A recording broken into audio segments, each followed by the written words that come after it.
Hello and welcome to Monday Marks. This is a weekly vlog that really focuses on play, practice, and process. And today I'm going to take you into the idea of age and restore.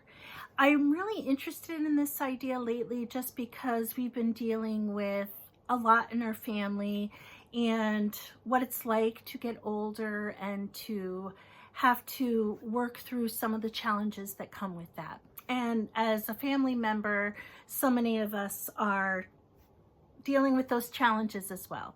So age and restore is something that's just been kind of on my mind, and thinking about how do we restore ourselves and how do we restore our own art practice. So what I've been focusing on today is thinking about how to create the look of age in a work of art. So you're going to see me use some crackle paste, some molding paste, and also some glazes to create some patinas for aging. And then for restore, I've been really interested in the idea of wildflowers. I've always enjoyed botanicals and I've done a lot of botanical art, but wildflowers, no matter what is going on in the world, they don't need much in order to survive. They can take any place that has been abandoned or has really been neglected, and they bring new life to it. They are constantly restoring nature to urban areas. And I've also really been interested in white and how I can create some beautiful luminosity and depth in white. So it's also a little bit of practice for me. So today, welcome to the world of aging and restoring using patinas, using different kinds of crackle and molding paste, and reclaiming that space through the use of wildflowers. To begin with, I'm using some molding paste and a stencil, just pushing it into the different areas and not completely using the entire stencil will give you a little bit more of a natural look. I had started with a pyrrole red background and just sprinkled a little bit of water. Before that paint dried, I lifted it off, and that's where you get the spots. This next step is crackle paste, and the most important thing about the crackle paste is to make sure that it's not too thick, but it's also not too thin. The thicker the crackle paste, the larger the cracks will be.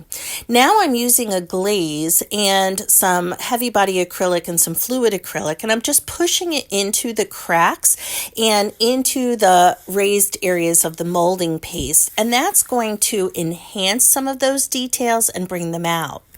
Now I'm using a burnt umber and some cerulean blue to create a stamp of some text, which I love using text in my artwork, and it creates a nice background.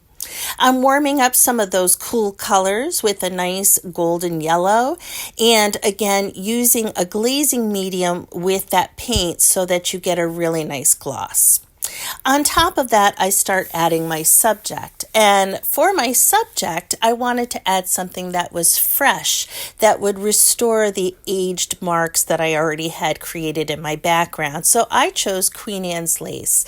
I've been really enjoying wildflowers and their resilience and how they can grow absolutely anywhere. And they find a way to restore maybe an abandoned area or restore a field to beauty. So they pretty much can live anywhere and don't take any kind of cultivation whatsoever. So I've just been also interested in how to use white. So I started with a really dark underlayer and then started building my light colors over the top of that. And that also starts to create depth into all of those layers. And you can see that as you kind of pan in really close.